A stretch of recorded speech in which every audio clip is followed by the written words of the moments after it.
Tonight we're going to be going out and looking at bars and actually giving some tickets to people that are smoking in bars. Jack and I go in first, and you guys follow us maybe 15 seconds behind. And what we'll try to do is locate the smokers, and we generally stand behind them so that you know where they are. I'd just like to tell you it's illegal to smoke in bars in California, okay? These people are breaking the law. They're smoking cigarettes in a bar in San Francisco. The bar has been raided. They call themselves the smoking police. There was 2 police officers and 3 health department officials came in commando style. They took strategic positions in the bar so no one could put their cigarettes out. It was like a drug raid. I mean, we were like criminals. You're on a prayer phone. Just opposite to come down a prayer phone. Here we're in a bar. You can't smoke a cigarette.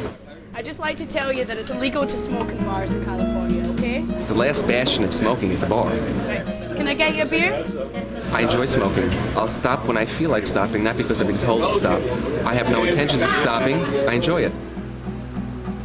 The so-called smoking police patrolling the streets of San Francisco are enforcing California's latest anti-smoking health measures, fining smokers $75 for each offense. For law-breaking smokers, it's the latest attack on their freedom to light up from a society increasingly intolerant of cigarettes. They're health Nazis. They're looking to eradicate tobacco use. We're losing right now, but we're not going to lose the war. We're losing the battles.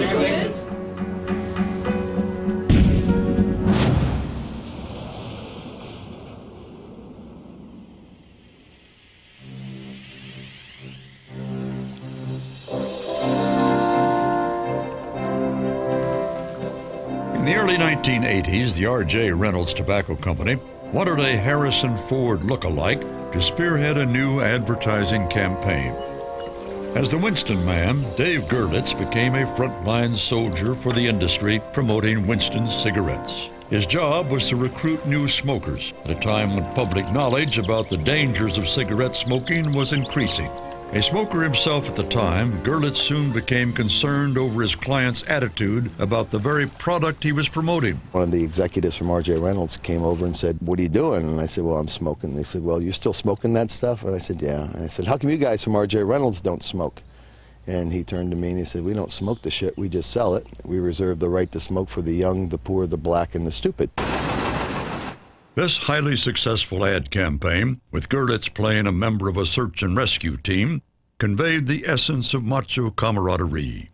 It was an image, says GOERLITZ, designed to appeal to young smokers. They told me on many occasions my job was to get 3,000 to 4,000 to 5,000 kids smoking every day to replace those who quit or die. We were getting new replacement smokers, and they, in our minds, were being told it's 12, 13, 14-year-old boys.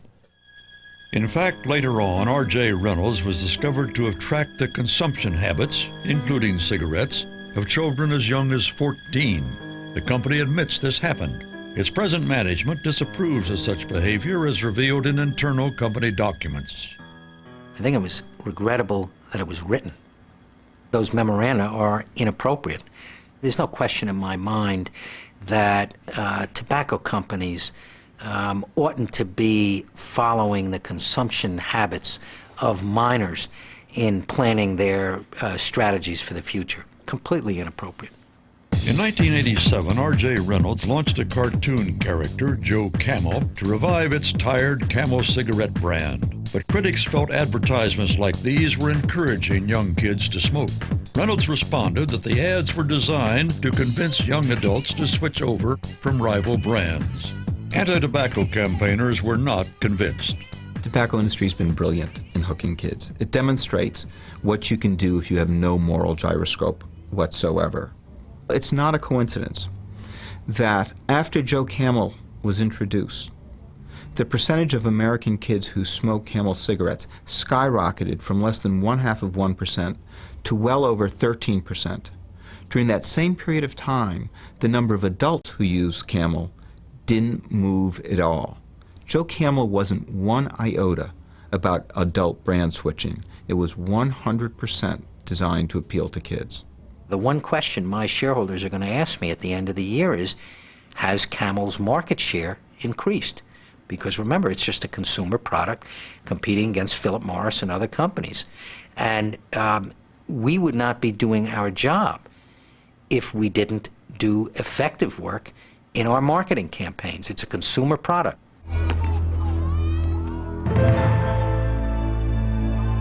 We have to sell cigarettes to your kids. We need 500,000 new smokers a year just to stay in business. So we advertise in your schools, at candy counters. We lower our prices. We have to. It's nothing personal. You understand. The tobacco industry. How low will they go to make a profit? I had my first cigarette when I was 13. I can't remember doing very many things without a cigarette in my hand. Almost like a twin. A Siamese twin. Somebody that was there constantly. And someone is embracing you. Like a friend is there. Everything is gonna be alright. But everything wasn't all right. At the age of 41, Debbie developed throat cancer. Despite this, she remains hooked on the habits she acquired in childhood. She now smokes through a hole in her neck called the stoma. I like the cigarette suction from my mouth. And after it gets lit, I hold it to the stoma. And I'd like to say I just take a little puff, but you don't. You get all that you can.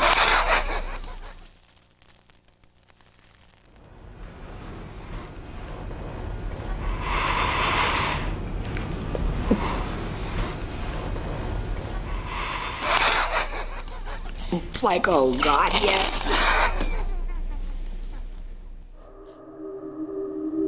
The question of whether cigarette smoking is addictive or whether smokers smoke freely was to prove a key battle in this phase of the tobacco war.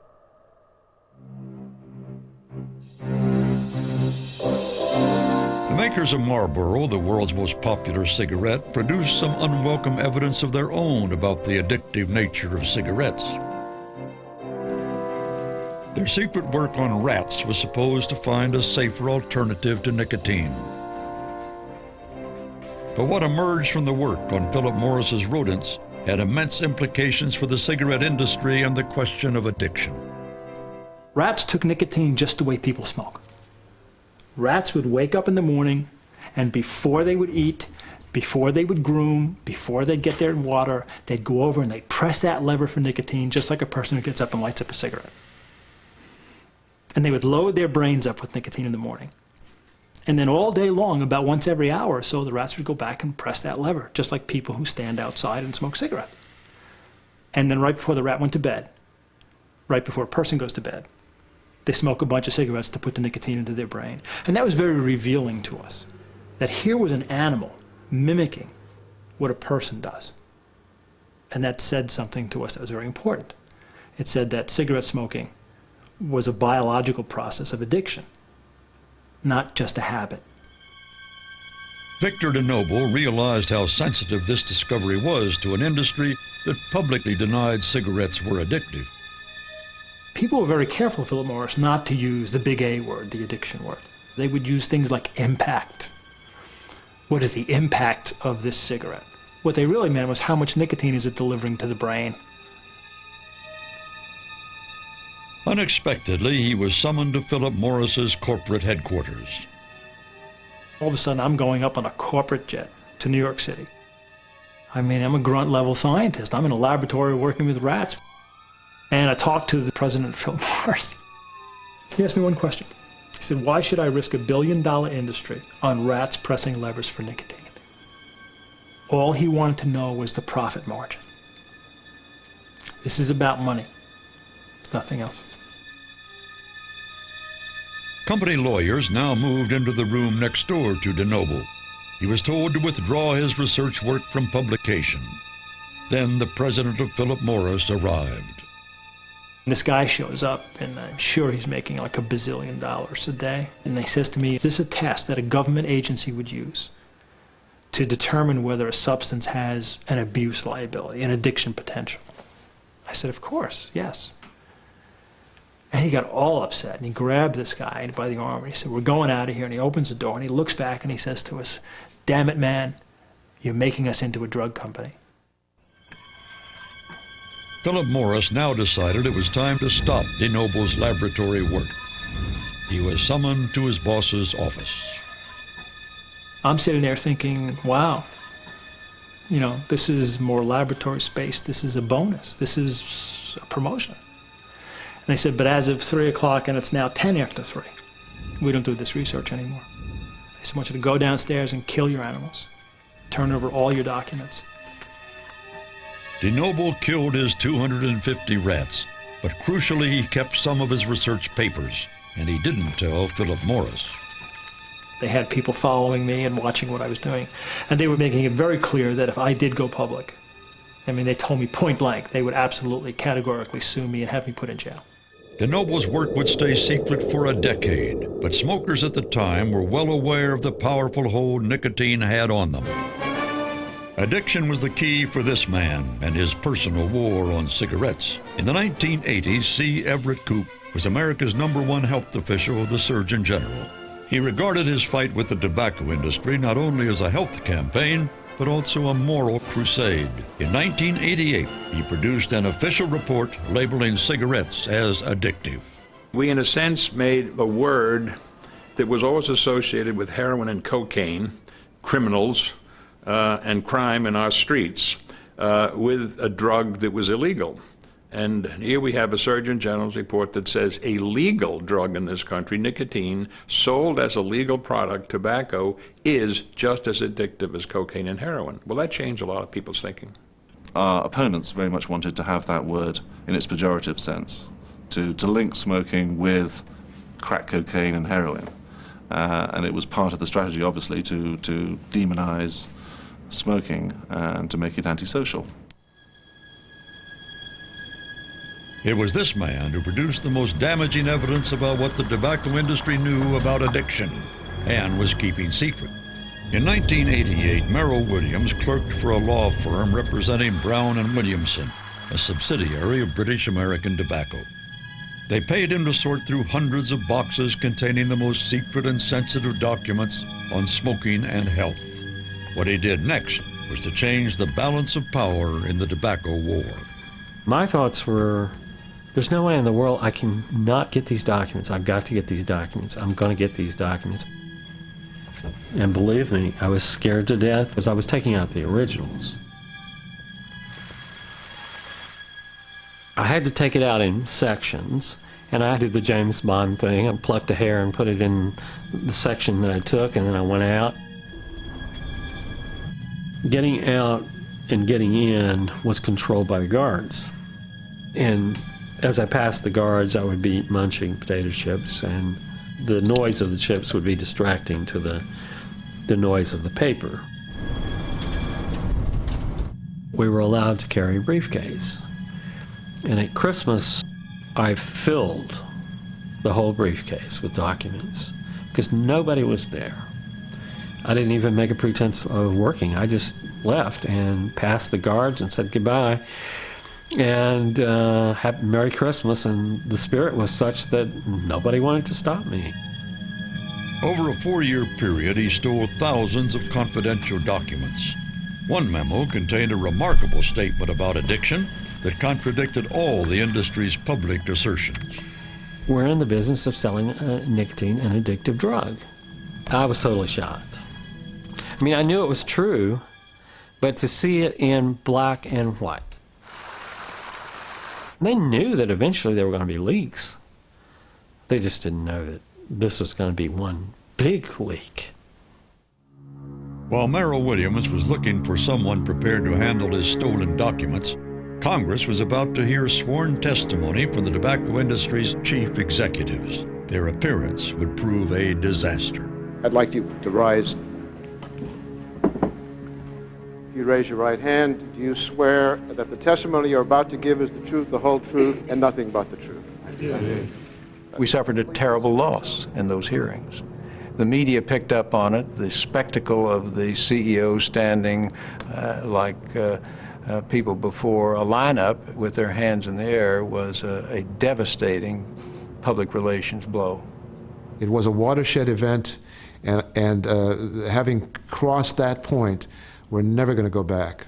The tobacco industry is not going to be able to put all this back in a bottle and hide it, as they were so successfully able to do for decades. It was a perfect example of a show trial, something you don't expect to see in a free democracy. It was akin to the McCarthy hearings of the 1950s. Yes or no? Do you believe nicotine is not addictive? I believe nicotine is not addictive, yes. Mr. Johnston? I believe nicotine is not addictive. I believe that nicotine is not addictive. I believe that nicotine is not addictive. And I too believe that nicotine is not addictive. While these executives were testifying, Merrill Williams was seeking help down in the Bible Belt in Mississippi. The industry now knew he had their documents. He feared for his life. I wanted to get into the public arena, but I didn't want to hang from my toes like Mussolini. You know, it just was not on my mind to kill myself. Here he contacted a lawyer, a devout Southern Methodist with a special cigarette habit. Don Barrett says he is addicted to suing the tobacco companies. He believes it is a religious calling. I think I was doing what the Lord wanted me to do. They were a terrible evil that had to be confronted. I hate them with a perfect hate, as King David said in the Old Testament. I hate them in an Old Testament kind of way. His hatred stemmed from the dirty tactics he felt he and his family had received at the hands of Big Tobacco in a previous case he conducted against them in his hometown. Into this tiny country courtroom on the edge of the Mississippi Delta rolled the legal battalions of Big Tobacco. Attorneys, scientific advisors, private investigators, public relations consultants, they'd collectively become known as the Wall of Flesh. They'd proved unbeatable. Aggrieved smokers trying to sue the industry were simply outnumbered, outspent, overwhelmed. Big Tobacco had not had to pay out a single penny in damages. The Wall of Flesh were not to lose this battle either, but here was where they started to lose the war. They were killing people by the bushel basket, and yet nobody had ever collected a penny from them. And I thought, well, somebody's going to do it eventually. Why can't we do it right here in Lexington, Mississippi? Don Barrett's partner was a fellow Mississippian, a millionaire lawyer named Dickie Scruggs. They were to invest millions of their own money in this fight, but the personal rewards would be great if they won. The tobacco industry regarded them as bounty hunters. The Mississippi lawyers were now to get their first break in the case. Don called me and said he had gotten a call from a man named Merrill Williams that he believed that Williams had documents that might be of interest to us. I picked up Merrill at the airport. We took my Learjet when we landed at this remote spot, and we put the documents on the airplane. We brought them back to Mississippi, back to my office. He brought out documents in 2s and 3s to show us, and it was astounding. Scruggs now brought in Mississippi's top law enforcement officer. He said his name was Merrill Williams, that he had some documents that I ought to see. He looked like he had coughed up an alligator. The first words I saw were that, in our opinion, or we are in the business of selling nicotine, an addictive drug. And the crown jewels had landed in my lap. I had just witnessed all the 7 chief executive officers of the tobacco companies raising their right hand and swearing before Congress when asked the question, is nicotine an addictive drug? Each one of them said, in my opinion, nicotine is not an addictive drug. So what I had just 21 days later was absolute evidence that they had known for the last 30 years that nicotine was an addictive drug. They had lied before Congress, and what impressed me is that this was evidence of a crime. And when I saw that, my comment was, these guys are toast. I cannot believe this. I sent a copy of them right quick. I sent my copy to Stan GLANTZ at the University of California. Barrett chose well. Stan GLANTZ was one of Big Tobacco's most vehement opponents. The people who run the tobacco industry are moral midgets. They're like cockroaches. They love the dark and they spread disease. GLANTZ placed the documents in a secure archive in the university's library, but Brown and Williamson quickly discovered their whereabouts. When the tobacco companies found out they were there and demanded them back, they wanted to know who was looking at them. And the library said, "Excuse me, we don't give that information out." So they went and had a couple of private investigators staking out the library, sitting in the lobby out in front of the archives, watching who was coming and going. The industry sued the university for the return of the documents and lost. They were very concerned that if some of these documents ever saw the light of day, the industry would just be dead meat from a legal point of view. And that's finally, after 50 years, what's happened. The library put the documents on the internet. Now in the public domain, they could be used as evidence against the industry. They knew nicotine was addictive in 1963. They knew smoking caused cancer in the 50s. And they had elaborate and intelligent plans to cover this up, to keep this information away from the public, and to keep people smoking. The Mississippi team, now able to use these documents in court, still needed to counter Big Tobacco's long-established and successful courtroom defense that smokers choose to smoke of their own free will. They wrapped the American flag around themselves and said, these are adult smokers, and they made an adult choice to smoke, and we shouldn't interfere with that, and that's what America is all about. Well, of course, that makes you want to throw up. I mean, listening to that, knowing what we know about addiction, and I kept saying that we've got to get around this argument of nobody made him smoke, of free choice. And we hit upon an idea. Mississippi's Attorney General Mike Moore reckoned he could defeat the industry in court by suing not on behalf of any individual, but on behalf of his state. He would seek compensation for the cost of treating sick smokers, an expense over which the state had no freedom of choice. When we filed our lawsuit, we thought we had a pretty good shot, but we knew we were against just a tremendously powerful industry with unlimited resources, so it was a little bit scary. We could put the tobacco industry in danger for its life. And we realized it was the silver bullet. It has certainly, that bullet had our name written on it. They were running around like chickens with their heads cut off. I will have to tell you that I misjudged the strength of the Attorney General claims. You could see the fear in their eyes. There is the chance that you will end up in the wrong court at the wrong moment, and one loss will wipe out an entire industry. They would bicker among themselves, and it was a delightful scene, let me tell you. There's no question what the objective of the other side of this debate is trying to do. Their objective is to put us out of business. As the legal battles continued, Big Tobacco faced another threat from society itself. Smokers were being forced to retreat to safe havens like this New York City cigarette lounge. This bar positively celebrates smoking. The menu is a list of cigarettes. Here you sit back and enjoy a social smoke. But passive smoking, the idea that cigarettes might endanger the health of non-smokers, dramatically transformed society's response to smokers and their smoke. It also revolutionized the anti-tobacco movement. Cigarettes could now be cast as a public menace, not just a private concern.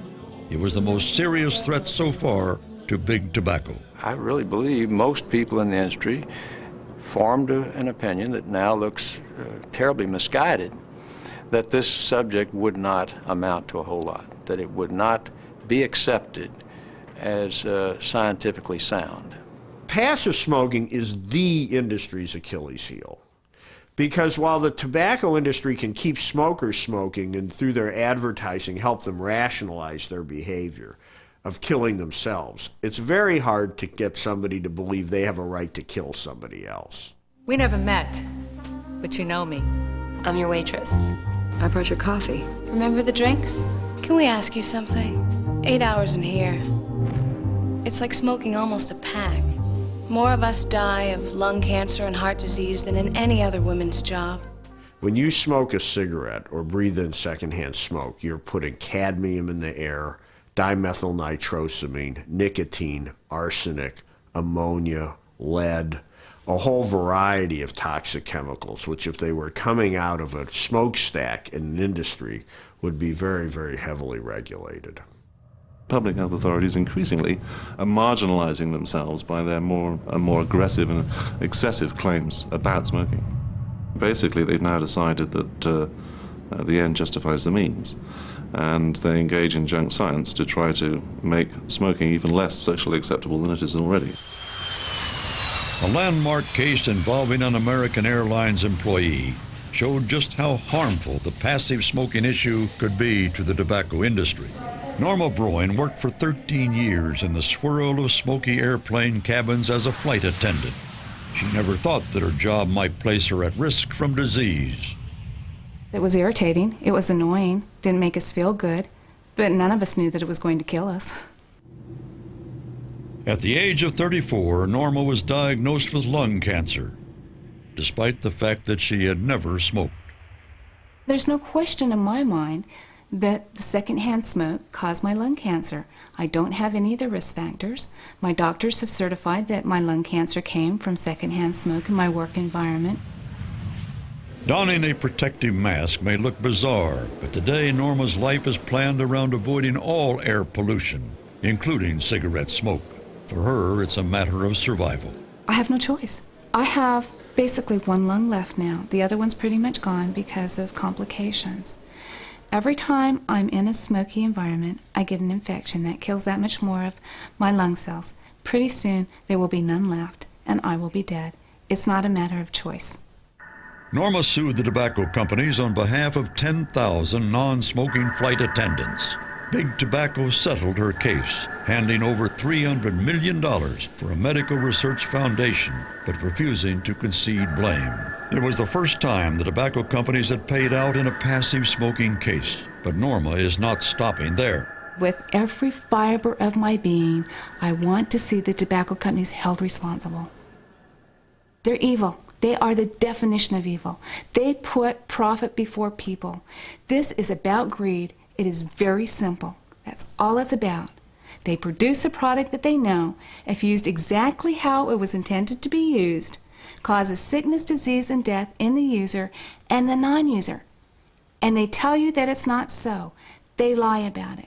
Anyone who looks at the science will see that the vast majority of studies on this issue have demonstrated that, with the possible exception of young children, there is no statistically significant risk associated with environmental tobacco smoke. The whole issue of smoke in the atmosphere can be solved really as a matter of courtesy and good ventilation. It's not a scientific issue. Big Tobacco regards the science about smoke in the air as unsound, but some defectors from inside the industry take passive or secondhand smoke very seriously. There are just a number of documents within the company and the industry that clearly indicate that secondhand smoke is just as dangerous, if not more dangerous, than mainstream smoke, and the documents date back into the 70s. Jeff Wigand was the second big break for those suing the industry. He became the highest-ranking defector in the history of the tobacco war.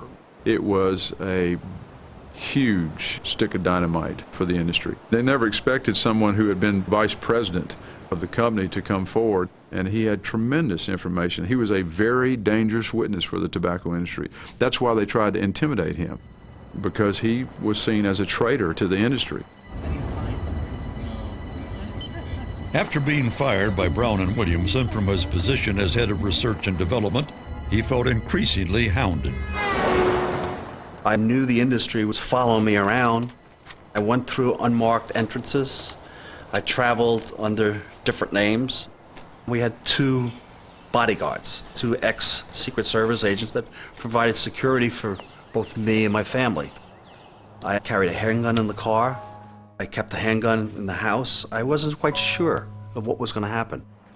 Somebody in my mailbox at my home put an unusual live round with a note saying that they hadn't forgotten me, they know where my kids are, and that tobacco wouldn't forget.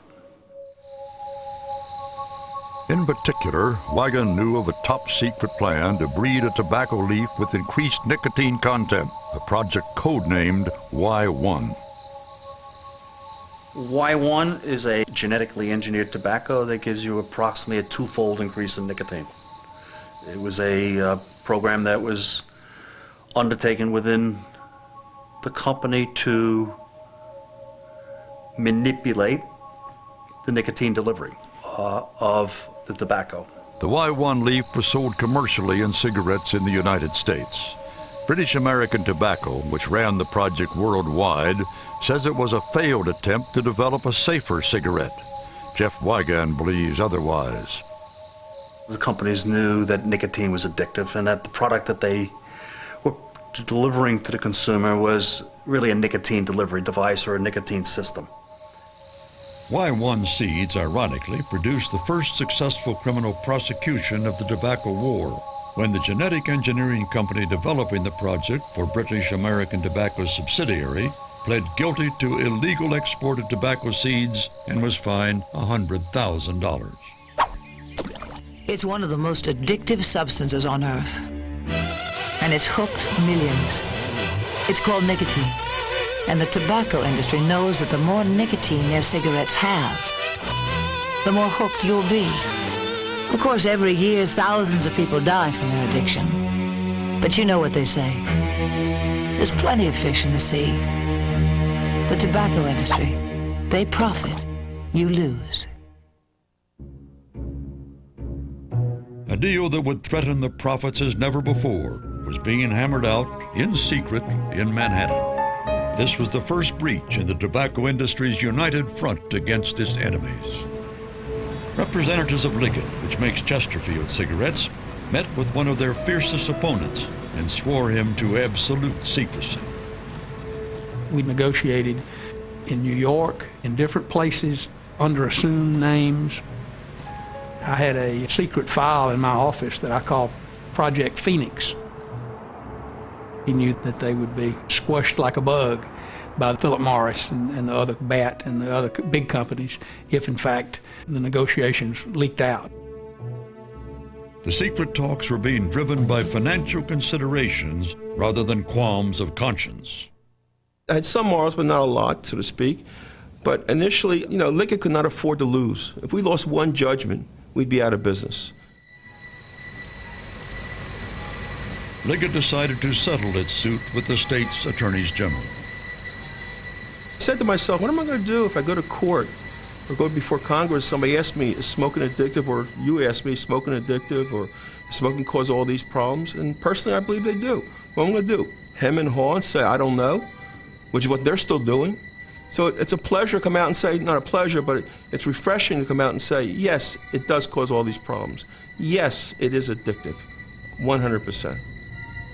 This was the first time that the tobacco industry had ever admitted that cigarettes cause cancer, that nicotine was an addictive drug, and yes, they had intentionally marketed to children. It drove the tobacco industry, the other 98%, nuts. Bennett LeBeau doesn't have a conscience.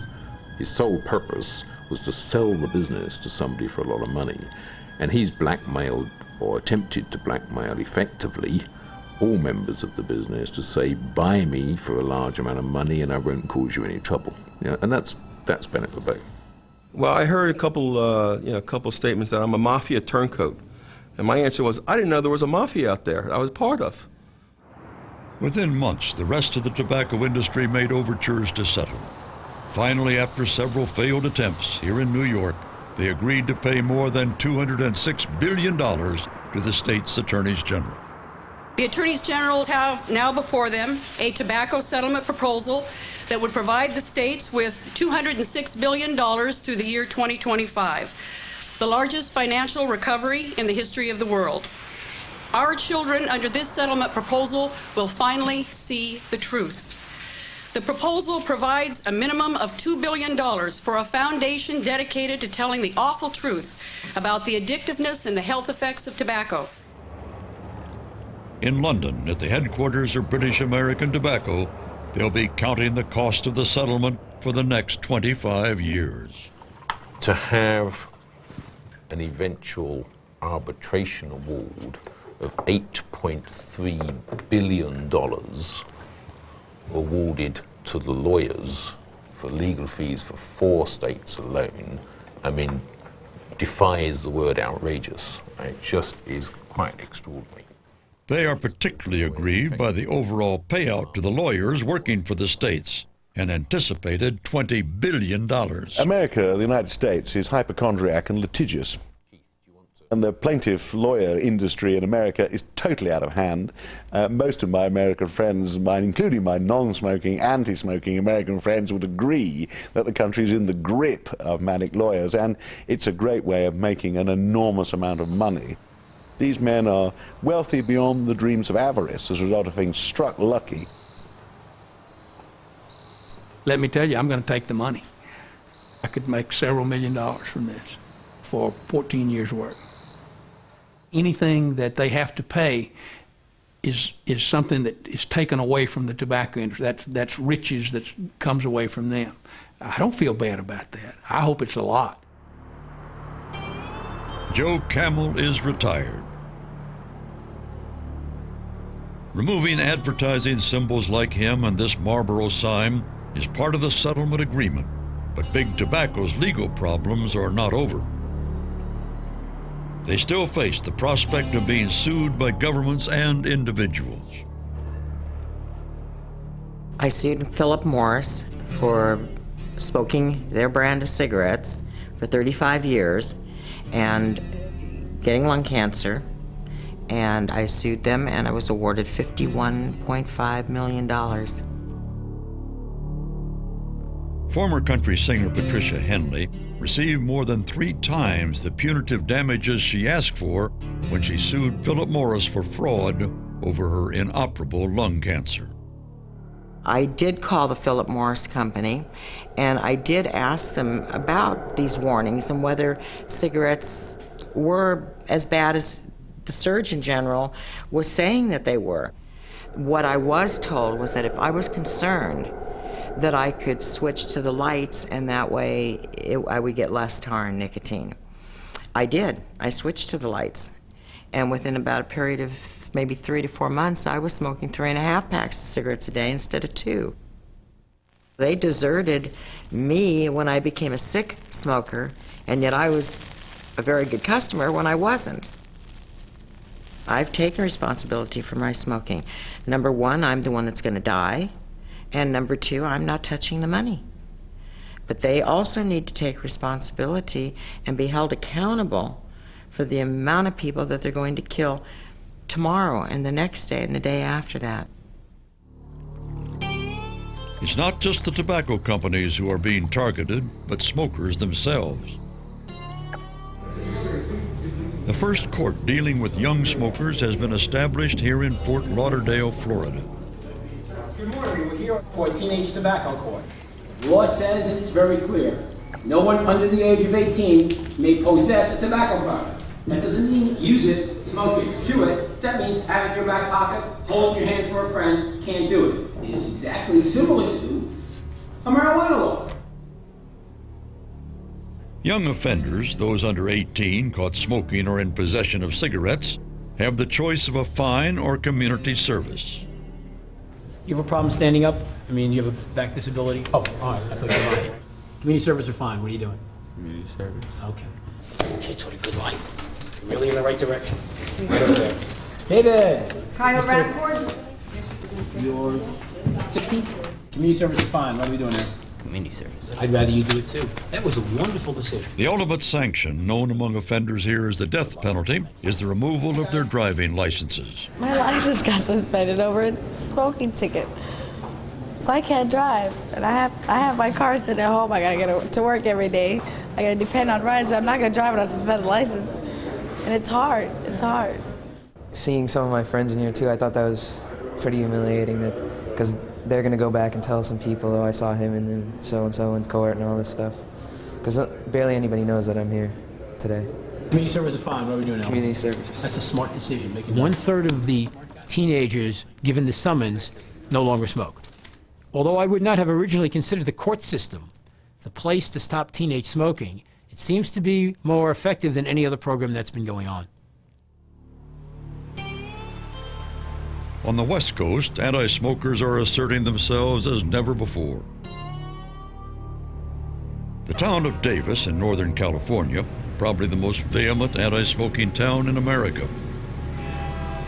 Cigarettes here are viewed as a public menace, not a private choice. The author of the town's anti-smoking laws patrols for offenders. You cannot smoke in restaurants, you cannot smoke in bars, you cannot smoke in stores, you cannot smoke in public buildings such as City Hall, you cannot smoke in schools. We also do not allow smoking in outdoor cafes that are associated with the restaurant. One of the things that makes the Davis ordinance unique is that you cannot smoke within 20 feet of the entrance to a public building or a store. Let's face it, smokers have had it their way for a long time. We're not infringing upon their freedoms. Their freedom stops when it reaches the tip of my nose. I have a right to breathe free air. Throughout California, it's become open war between smokers and anti-smokers. Treated like we're invisible or worse, and we're lepers. They have a right to smoke where people are not. Who are these people? Who the hell are these people to tell me what I should do with my life? No, I don't think we're telling them what to do. We're just telling them where they can do it. They have ad campaigns where they smile and their teeth are all brown. Well, I'm smoking 30 years, and I have pretty white teeth. It's hygiene. The start has been made, the progress has been good, and we hope at some point in time that we would see a smoke-free America. A smoke-free America is precisely what tobacco farmers like Rusty Thompson here in Kentucky don't want to see. Rusty's family has been farming here for generations. A non-smoker himself, he admits cigarettes can't be good for you. But for him, tobacco isn't about morality or health. It's about making a living. This is the money bar. This little flake, that will make about 5 cigarettes right there. So when you look at the amount of volume, it doesn't take a lot of tobacco.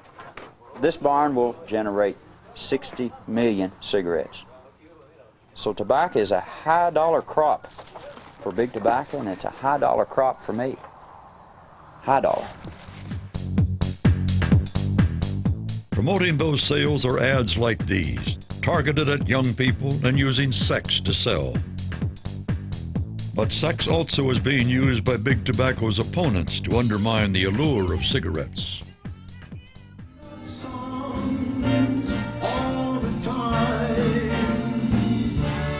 If you come and be my sweet baby mine, 'cause Now that medical researchers believe cigarettes are a leading cause of impotence, you're going to be looking at smoking a little differently.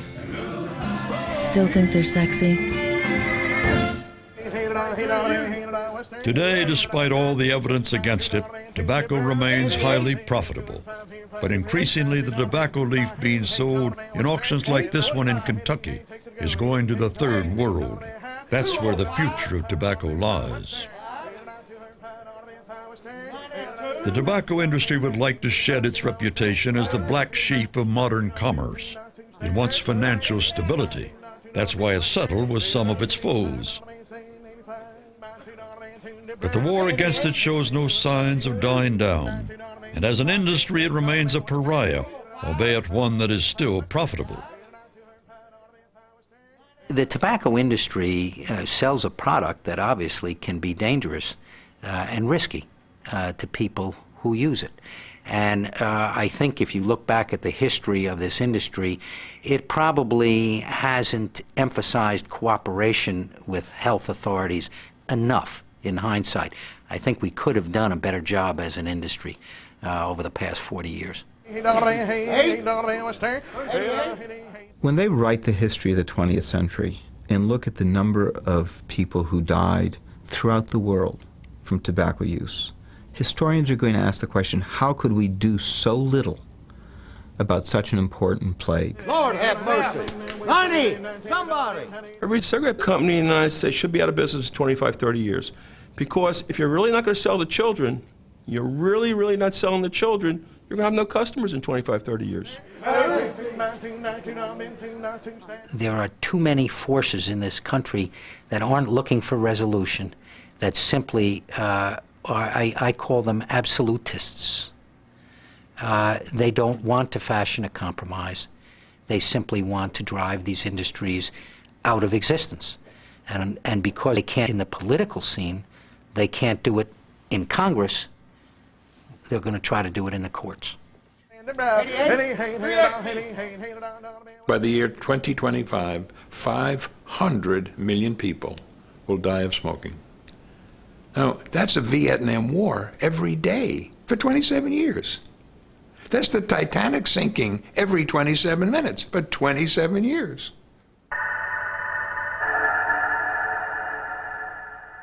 Every day in Britain, more than 300 people die of a smoking-related disease. Sean O'Flynn has been told he will soon be one of them. I'm going to die. You know, it's a fait accompli. You are going to die. I'm not going to win the battle. Sean was, until very recently, a creative director for an advertising company. His clients included British American Tobacco and R.J. Reynolds. From the age of 13, he has consumed the product he promotes. You're not selling smoking, you're not selling tobacco, you're not selling the ritual, you're selling lifestyle. For me, I will carry on smoking, but given the chance or the choice of living again, I wouldn't smoke, knowing what I know now.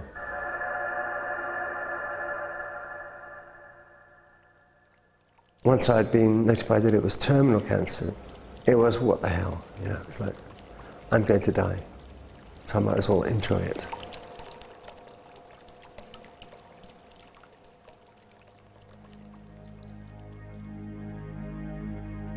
In spite of all the health warnings, an estimated 47 million adults in the United States smoke cigarettes, even though this behavior will result in death or disability for half of all regular users. The tobacco industry has lost some major battles, but the story is far from over. With millions of lives and billions of dollars at stake, we haven't seen the end of the tobacco wars.